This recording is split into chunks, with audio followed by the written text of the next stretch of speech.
Bismillah. Assalamualaikum warahmatullahi wabarakatuh. Alhamdulillahi wahdah.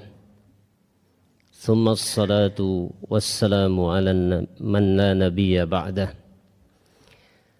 Wa ala alihi wa ashabihi wa man walah. Wa la hawla wa la quwwata illa billah. Allahumma allimna ma yanfa'una wanfa'na bima 'allamtana wa zidna ilma. Allahumma arinal haqqa haqqa warzuqna ittiba'ah wa arinal batila batila warzuqna ijtinabah. Allahumma ij'alna hudatan muhtadin ila siratikal mustaqim. Allahumma subhanaka la ilma lana illa ma 'allamtana innaka antal alimul hakim. Amma ba'd. Kepada para sesepuh yang saya hormati dan saya muliakan, kepada Bapak Ibu pengurus DKM Masjid Besar Sleman yang semuanya saya hormati dan saya muliakan. Tidak lupa seluruh para jamaah hadirin wal hadirat, bapak-bapak dan ibu-ibu sekalian yang semuanya saya hormati dan saya muliakan. Alhamdulillahirabbil alamin. Marilah kita bersyukur kepada Allah. Pada kesempatan pagi yang berbahagia ini kita masih diberikan umur dan juga diberikan kesehatan, dan yang paling besar nikmat yang kita rasakan pagi ini adalah kita bangun tidur dalam kondisi beriman.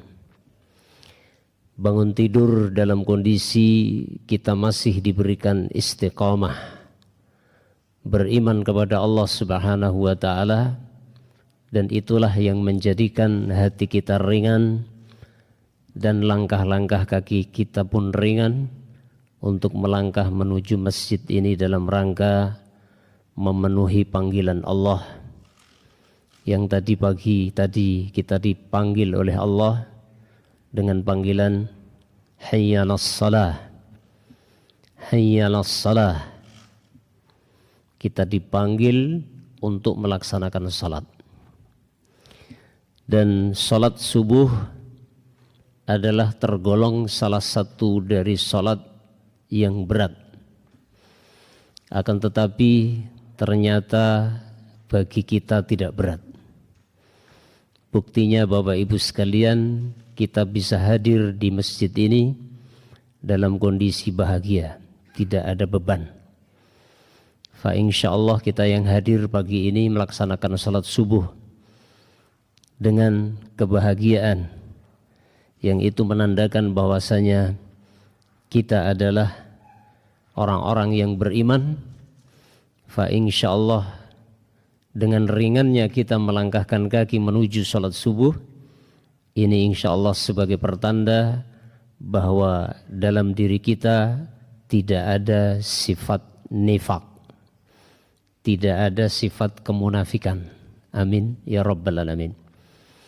Karena Nabi SAW pernah bersabda, Inna athqala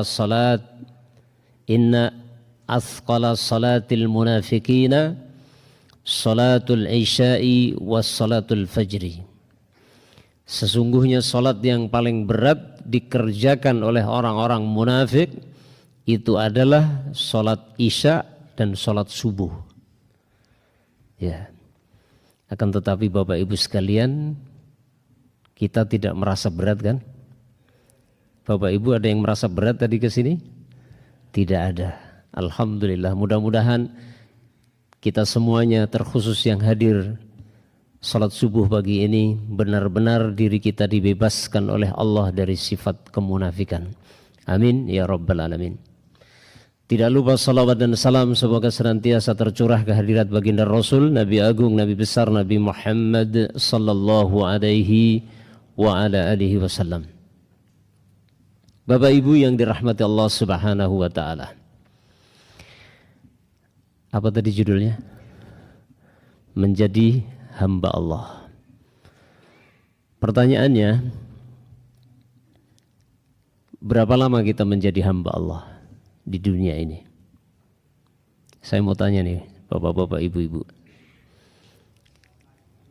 Selama hidup, panjenengan mau hidup berapa tahun, Pak, Ibu? Pinten, Pak? 100 tahun mau? Atau 200 tahun, Pak? Ya. Ya, kita realistis sajalah. Realitanya orang di zaman sekarang ini umurnya berapa rata-rata, Pak? 70, 80, 90 masih ada? Masih ada. 100? Ada, Pak. 110? Ya, kita lihat saja realitanya bagaimana sih? Orang di zaman sekarang ini realitanya umurnya yang sampai 100 tahun masih banyak atau jarang? Jarang, Pak. Yang rawuh di sini ada yang umurnya sudah 100 tahun, Pak. Paling sepuh berapa ini? Kira-kira yang rawuh Nun Sewu. 90 wonten, 90. Enggak ada ya. 80 wonten. Nanti muda-muda semua ini masih di bawah 80 ya. Subhanallah. Inilah realita yang harus kita sikapi dengan realistis. Itulah orang yang cerdas. Orang yang cerdas itu selalu mensikapi realita dengan realistis. Itu namanya cerdas. Sebaliknya orang yang kurang cerdas mensikapi realita tidak dengan realistis. Ya, maka hiduplah realistis.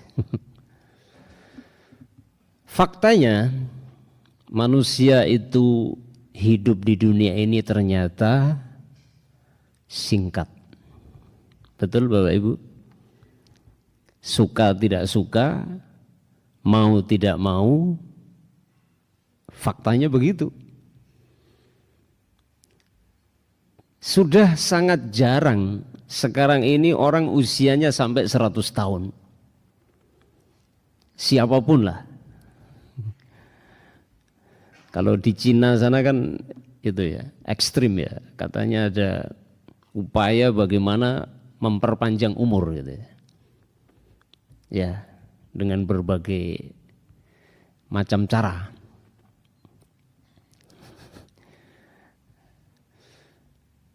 Akan tetapi faktanya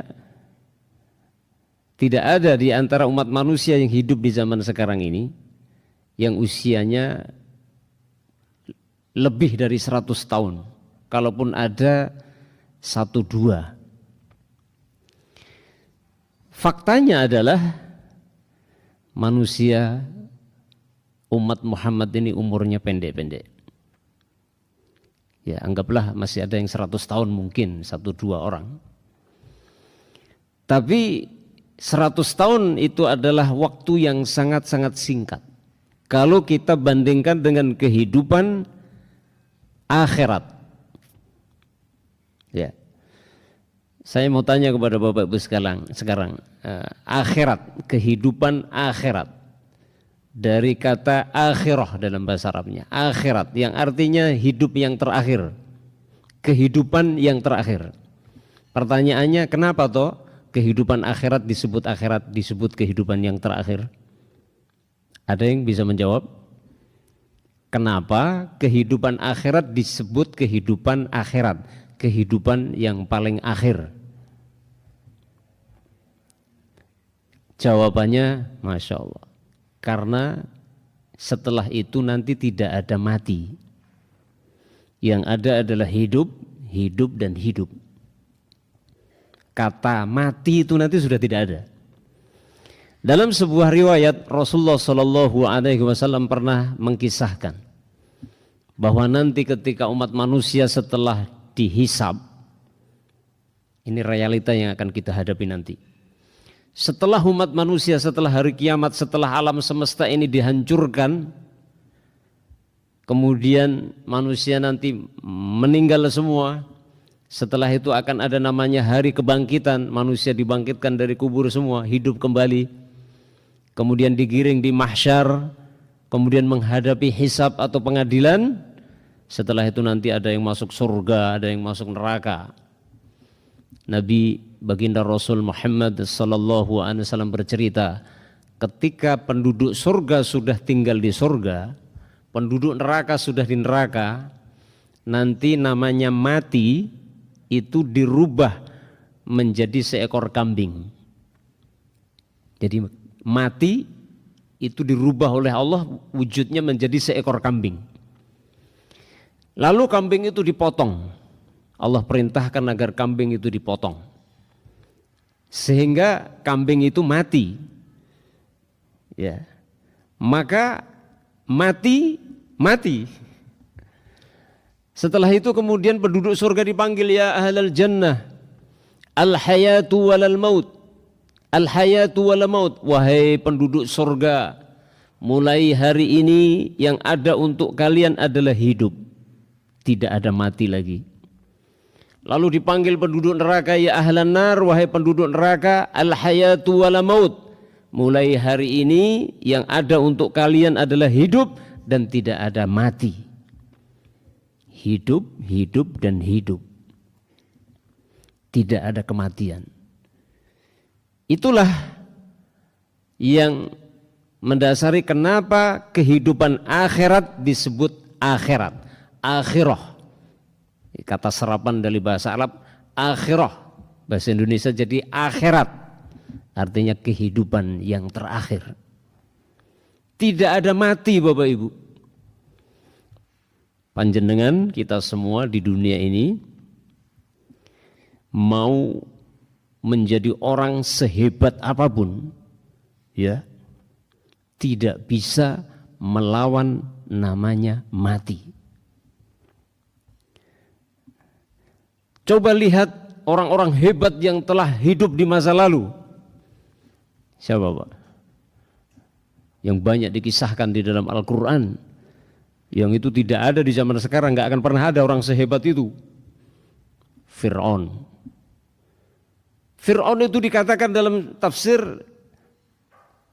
dia penguasa yang paling berkuasa di zamannya, hampir menguasai seluruh Mesir. Hampir menguasai seluruh Mesir pada waktu itu. Ya. Tapi kemana dia sekarang? Ya, jasadnya dijaga oleh Allah, ya, tapi sudah terbujur kaku, ya, sudah tidak bisa ngapa-ngapain. Kekuasaannya kemana? Hartanya kemana? Ada lagi yang dikisahkan, yaitu Qarun, sampai menjadi simbol, ya, kekayaan, yaitu harta karun, yaitu seorang penguasa yang memiliki harta yang sangat banyak, yang mana dikisahkan di dalam tafsir, dalam beberapa riwayat, bahwa gudangnya Qarun, gudang harta yang isinya emas dan segala macam, emas betulan, bukan emas paijo, emas betulan. Gudang hartanya Qarun itu kuncinya itu diangkat 7 orang enggak kuat. Itu baru kuncinya Bapak Ibu sekalian. Nah, kalau kunci, coba dibayangkan, kalau kunci diangkat 7 orang enggak kuat, ini kira-kira kuncinya segede apa? Itu tiang masjid itu diangkat 7 orang kuat napa mboten niku? Misalnya kuncinya segede tiang masjid itu loh. Itu kira-kira diangkat 7 orang kuat mboten? Masih kuat toh? Tapi kunci gudang hartanya Qarun itu enggak bisa diangkat, enggak kuat 7 orang, harus 10 orang dan lebih. Itu baru kuncinya. Bayangan kita segede apa kira-kira gudang hartanya itu, terus isinya berapa banyak, padahal isinya emas, perak dan segala macam. Akan tetapi pertanyaannya, sekarang korun ada di mana? Ya, sekarang hartanya tinggal menjadi simbol saja, korun, harta karun. Jadi manusia sehebat apapun yang hidup di dunia ini, sesukses apapun, ya akhirnya adalah akan menemui ajal, kematian. Akan tetapi nanti orang yang hidup di akhirat, di kehidupan terakhir, itu tidak akan ketemu namanya mati. Tidak ada mati. Dan itulah hidup yang sebenarnya. Maka mari kita sikapi realita ini dengan realistis. Kita harus paham apa yang menjadi tujuan kita hidup di dunia cuman sebentar ini. Tujuannya adalah untuk menjadi hamba Allah. Seperti yang Allah katakan dalam surat Adz-Dzariyat, "Wa ma khalaqtul jinna wal insa illa liya'budun." Nah, itu ayatnya. Tidaklah aku ciptakan bangsa jin dan manusia melainkan agar mereka beribadah hanya kepadaku. Itu tujuannya. Ya bolehlah kita menikmati kenikmatan dunia, bekerja mencari harta, boleh. Tapi ingat, yang menjadi tujuan utama hidup di dunia ini adalah itu. Maka jangan dibalik. Jangan sampai kita hidup di dunia yang sebentar ini, tujuan utama adalah ibadah itu ditinggalkan, kemudian lebih memprioritaskan kepada mencari dunia yang akan kita tinggal. Nuwun sewu Bapak Ibu, kita sering melihat fakta di kehidupan, fenomena di kehidupan kita sehari-hari. Contoh, tetangga saya datang dari Sumatera, orang kaya, beli tanah, bangun rumah. Rumahnya masih proses pembangunan belum jadi, yang bangun rumah sudah wafat. Sekarang pindah ke putranya dan akhirnya dijual, uang putranya tinggalnya di Bekasi. Itu di tetangga saya yang dekat saja sudah ada beberapa kejadian. Bangun rumah di situ, beli tanah, bangun rumah, belum jadi rumahnya sudah wafat. Ada lagi yang sudah jadi, belum sempat menempati rumah itu dan orangnya sudah tiada. Itu kan fakta. Ya. Apakah kita mau membohongi diri sendiri? Tidak bisa. Inilah hakikat kehidupan dunia. Oleh karena itu tujuan utama kita hidup yang dikatakan Allah dalam ayat tadi itu harus kita jaga betul Bapak Ibu. Karena sejatinya menjadi hamba Allah itu bukan kebutuhan Allah sebenarnya, tapi kebutuhan kita. Ketika Allah mengatakan wa ma khalaqtul jinna wal insa illa liya'budun, tidaklah aku ciptakan bangsa jin dan manusia melainkan agar mereka beribadah hanya kepadaku. Coba lihat ayat setelahnya. Ma uridu minhum mir rizq wa ma uridu minhum ayyut'imun. Aku tidak menginginkan kepada mereka bangsa jin dan manusia agar mereka memberi rezeki aku, Allah, atau mereka memberi makan aku. Allah enggak butuh rezeki, Allah enggak butuh makan. Innallaha huwar razzaqu dzul quwwatil matin. Allah tegaskan sesungguhnya Allah sang pemberi rezeki lagi maha memiliki kekuatan yang sangat sempurna. Ayat yang setelahnya ini memberikan isyarat kepada kita, kata ahli tafsir, Allah menciptakan manusia agar beribadah kepada Allah, itu bukan kebutuhan Allah, tapi kebutuhan mereka sendiri. Kalau umat manusia mau menjalankan apa yang menjadi tujuan mereka diciptakan hidup di dunia, yaitu menjadi hamba Allah, maka Allah siapkan sebuah kebahagiaan yang luar biasa, yaitu kebahagiaan di surga. Bapak Ibu coba nanti kalau sempat setelah dari sini silahkan buka Al-Quran surat Al-Furqan mulai dari ayat 63. Surat Al-Furqan mulai dari ayat 63 sampai sekitar 76. Apa kira-kira isinya? Isi daripada surat Al-Furqan mulai dari ayat 63 sampai 76 itu kurang lebih menjelaskan sifat-sifat hamba-hamba Allah yang benar-benar di masa hidupnya di dunia dia menjalankan ubudiyah, penghambaan diri kepada Allah dengan sebenar-benarnya.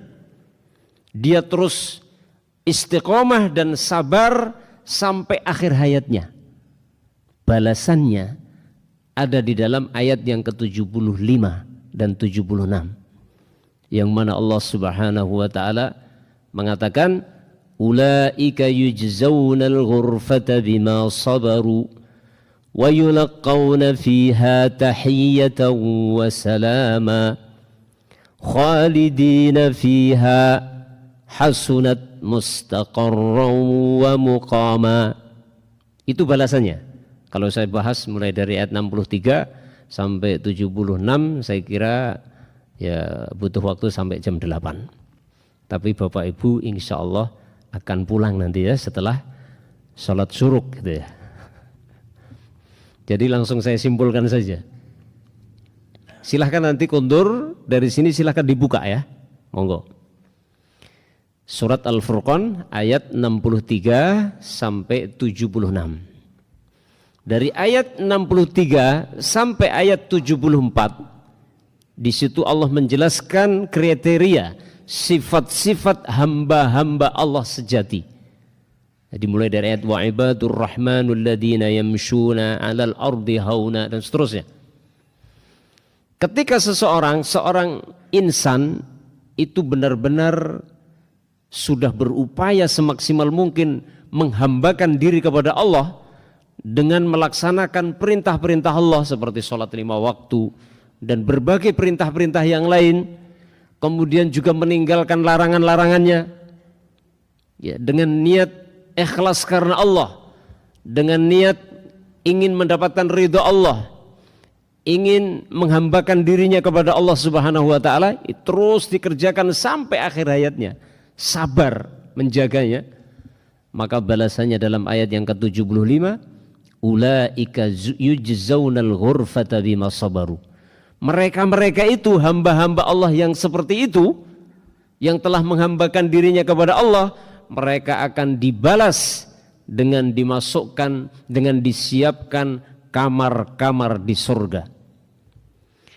Bima sabaru, karena sebab mereka telah sabar di masa hidupnya menjalankan penghambaan dirinya kepada Allah.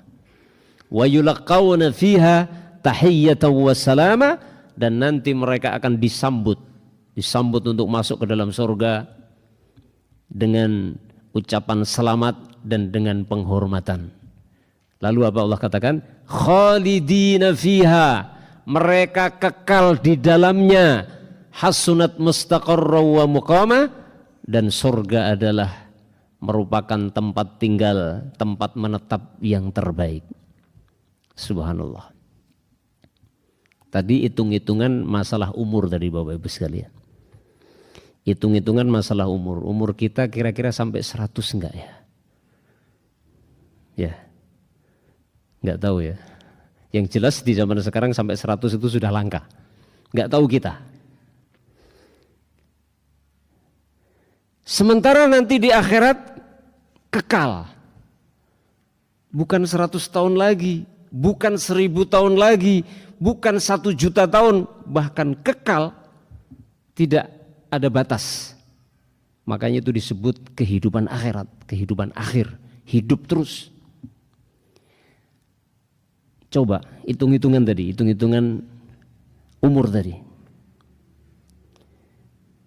Sekaligus ini menjadi motivasi bagi kita agar kita terus bersabar menjadi hamba Allah. Ya. Karena menjadi hamba Allah di dunia ini kan cuma sebentar. Tapi cobaannya luar biasa. Untuk bisa konsisten menjadi hamba Allah, istiqomah sampai akhir hayat kita, sampai ajal menjemput kita, sampai roh dicabut, itu ternyata butuh perjuangan yang berat. Ya. Di sana ada namanya syaitan yang tidak akan pernah diam, tidak akan pernah membiarkan anak Adam itu di kehidupan yang sebentar ini eksis sampai akhir hayatnya menjadi hamba Allah. Itu yang perlu dicatat. Berbagai cara akan mereka tempuh untuk menyesatkan anak Adam agar meninggal jangan sampai istiqomah dalam kondisi beriman. Ya. Makanya Nabi SAW sampai mengatakan dalam satu hadis bahwa syaitan setiap hari itu duduk di jalan-jalan kebaikan yang akan dilewati anak Adam.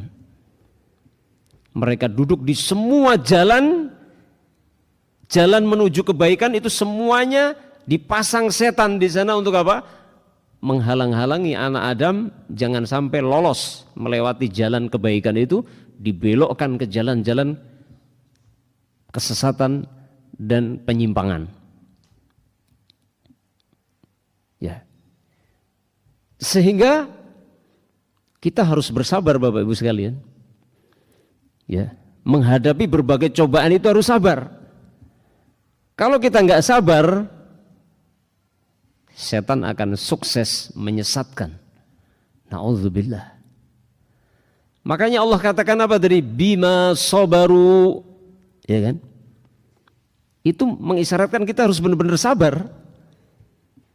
Ya. Sekarang alhamdulillah pagi ini kita tergolong masih sabar. Buktinya masih bisa melangkahkan kaki, kuat melangkahkan kaki ke masjid. Pertanyaannya bagaimana dengan nanti sore, bagaimana besok pagi, bagaimana lusa, bagaimana di saat malakul maut, malaikat pencabut nyawa datang kepada kita? Itu yang jadi pertanyaan. Sehingga pertama kita harus selalu memohon pertolongan kepada Allah. Ya, karena hanya pertolongan Allah yang bisa menyelamatkan kita. Yang kedua, kita harus berusaha semaksimal mungkin untuk terus bersabar di dalam menjalankan ketaatan kepada Allah, ya, dan bersabar di dalam menghadapi berbagai macam godaan. Yang godaan itu akan menyeret kita agar keluar dari jalan Allah. Nabi SAW dalam satu hadis pernah membuat ilustrasi, yaitu menggambar garis lurus, jalan yang lurus di tanah, kemudian mengatakan hadza sabilullah, ini jalan Allah. Kemudian menggaris-garis di kanan kiri, seakan-akan beliau sedang membuat gambar gang di kanan kiri. Lalu Rasulullah mengingatkan, wala tattabi'us subul, ikutilah jalan Allah ini yang lurus ini, jangan ikuti jalan yang kanan kiri. Dalam riwayat yang lain, Rasulullah SAW menggambarkan jalan yang di kanan kiri ini ada hijabnya, ada tirai. Nabi mengingatkan jangan buka tirai itu. Kan orang itu biasanya penasaran. Inilah penyakitnya manusia. Kalau dilarang itu biasanya penasaran, pengen tahu. Betul apa tidak Bapak Ibu? Panjenengan termasuk yang penasaran enggak? Jadi kalau ada larangan itu sukanya penasaran manusia tuh. Ngopo tuh kok dadak dilarang? Contoh, misalkan gini. Ada jenis makanan yang haram kan? Ada jenis pekerjaan yang haram. Padahal itu menguntungkan gitu kan? Ada jenis pernikahan tertentu haram. Ya. Kadang-kadang kita ini diuji ketika dihadapkan dengan yang haram itu penasaran, pengen tahu. Lebih parahnya pengen mencoba. Nabi dalam hadis tadi mengingatkan agar kita terus lurus mengikuti jalan Allah, jangan belok ke kanan ataupun ke kiri. Dalam riwayat yang lain dikisahkan jalan yang kanan kiri itu ada tirainya. Nabi mengingatkan jangan buka. Artinya buka saja nggak boleh. Karena begitu orang itu buka, dia pasti pengen masuk. Awalnya penasaran pengen tahu. Setelah tahu, kok enak ya, coba sesekali. Sekali, kan hidup cuma sekali. Jadi kadang orang terlalu berani berspekulasi. Saya mau nyoba sekali aja, besok saya mau balik, tobat. Ternyata ketika masuk nyoba-nyoba dengan niat nanti akan bertobat setelah itu, ternyata belum sempat tobat, meninggal dunia di tempat dia coba-coba tadi. Na'udzubillahi min dzalik. Jadi jangan sampai kita berspekulasi, ini spekulasi yang berbahaya. Ya. Jadi Allah mengingatkan tadi apa? Ulaika yujzaunal ghurfata bima sabaru. Agar kita bisa mendapatkan surga Allah, itu kita istiqomah menjadi hamba Allah beneran, sabar sampai akhir hayat kita. Allah katakan bima sabaru. Itu kalau kita urai makna dari bima sabaru, para ulama tafsir itu banyak menjelaskan. Bima di situ kan ada huruf bi, ya. Ma di situ adalah amalan hamba, amalan ketaatan kepada Allah. Dikatakan dalam ilmu nahwu ya, ba di situ adalah ba sababiyah namanya. Artinya yang menyebabkan seorang hamba itu akan dimasukkan di surga, faktornya adalah harus sabar menjadi hamba Allah sampai akhir hayat. Bima sabaru. Artinya kalau ada orang tidak sabar, ya, padahal di dunia ini cuma sebentar, tapi kebanyakan orang tidak sabar. Makanya Allah mengingatkan wa qalilam min ibadiyasy syakur. Sedikit orang yang bersyukur. Itu menunjukkan walaupun di dunia ini cuma sebentar, tapi yang sabar itu sedikit. Ya, kebanyakan orang tidak sabar. Ya, contoh sederhana. Alhamdulillah mudah-mudahan kita semuanya termasuk orang-orang yang sabar. Contoh, menjaga sholat 5 waktu. Sederhana saja, nggak usah jauh-jauh. Sholat 5 waktu Bapak Ibu. Pertanyaannya, yang sanggup menjaga sholat 5 waktu, ini baru satu ya, yang sanggup menjaga sholat 5 waktu, istiqomah sampai akhir hayat, tidak meninggalkan sholat, ya banyak apa sedikit kira-kira? Subhanallah. Kadang kalau kita melihat ada seseorang atau sebagian orang itu mudah sekali meninggalkan sholat, alasannya sibuk, ya kan? Alasannya nggak sempat, begitu mudahnya meninggalkan sholat. Padahal sholat itu adalah merupakan ibadah yang paling spesial di dalam Islam. Ya, ibadah yang paling spesial di dalam Islam adalah sholat. Kata ulama, sholat itu adalah hubungan khusus antara hamba langsung dengan Tuhannya. Hubungan vertikal langsung antara hamba dengan Tuhannya. Dahulu ketika Nabi Muhammad SAW diperintahkan menerima syariat sholat 5 waktu, itu dipanggil langsung menghadap kepada Allah. Rasulullah mendengarkan langsung perintah itu dari Allah langsung. Ya. Dan ini satu-satunya ibadah di dalam Islam yang perintah pengsyariatannya Nabi Muhammad SAW itu dipanggil langsung menghadap kepada Allah di atas langit yang ketujuh sana. Adapun ibadah-ibadah yang lain itu melalui perantara Jibril. Jibril yang menyampaikan informasi tentang syariatnya. Tapi untuk sholat 5 waktu dipanggil langsung Bapak Ibu sekalian. Makanya orang yang istiqomah menjaga sholat ini menjadi tolak ukur, kata para ulama, keistiqomahan di dalam beragama, di dalam beribadah kepada Allah. Kalau orang tidak bisa menjaga sholat, jangan harap bisa menjaga agama ini.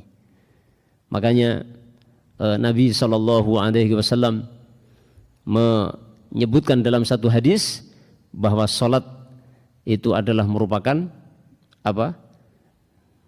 Tiang agama gitu kan. Memang ada beberapa riwayat ya, ada riwayat yang dhaif, ada riwayat yang sahih tentang salat ya. Kalau dalam satu riwayat amud wa amuduhu as-salah. Dalam hadis arba'in dikatakan dan tiangnya agama, tiangnya Islam adalah salat. Ya.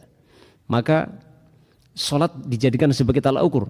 Dalam satu hadis Nabi SAW mengatakan inna awwala ma yuhasabu bihil abdu yaumal qiyamah salatuhu. Sesungguhnya amalan ibadah yang nanti pertama kali dihisab bagi setiap hamba di akhirat adalah salatnya. Maka barang siapa yang salatnya baik, maka amalan yang lain akan menjadi baik. Barang siapa yang salatnya rusak, amalan yang lain akan ikut rusak. Ya, sehingga sholat 5 waktu ini tolak ukur. Kalau kita bisa istiqomah menjaga sholat 5 waktu, ini pertanda bahwa kita istiqomah di dalam menjalankan agama ini. Oleh karena itu Bapak Ibu sekalian, marilah kita terus bersabar. Kuncinya satu, terus kita bersabar menjalankan aktivitas ibadah kepada Allah Subhanahu wa Ta'ala dan jangan pernah kita meninggalkannya. Samuntelah ya. Alhamdulillah. Oh, niku napa niku? Oh, terbit, baru terbit. Kirain suruh berhenti gitu. Ya karena kayaknya sudah ngantuk gitu. Alarmnya bunyi kalau ngantuk itu biasanya. Subhanallah. Begitu Bapak Ibu yang dirahmati Allah Subhanahu wa Ta'ala. Berapa menit lagi kira-kira ini? 10 menit lagi. Ada pertanyaan sebelum dilanjut? Monggo silahkan Pak. Waalaikumsalam warahmatullahi wabarakatuh. Ji.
Waalaikumsalam warahmatullahi wabarakatuh.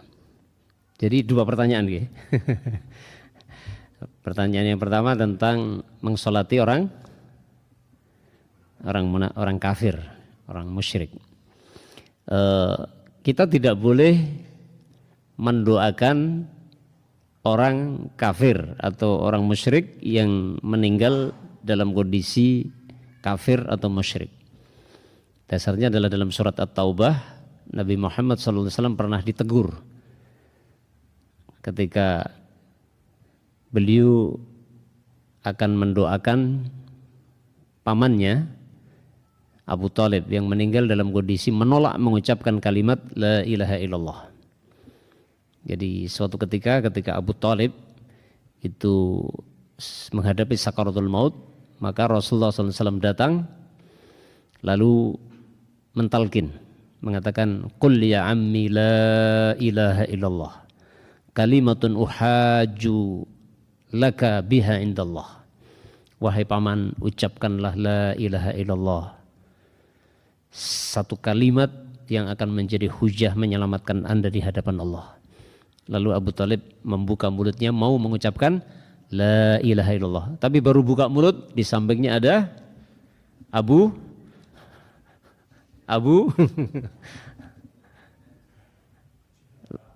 langsung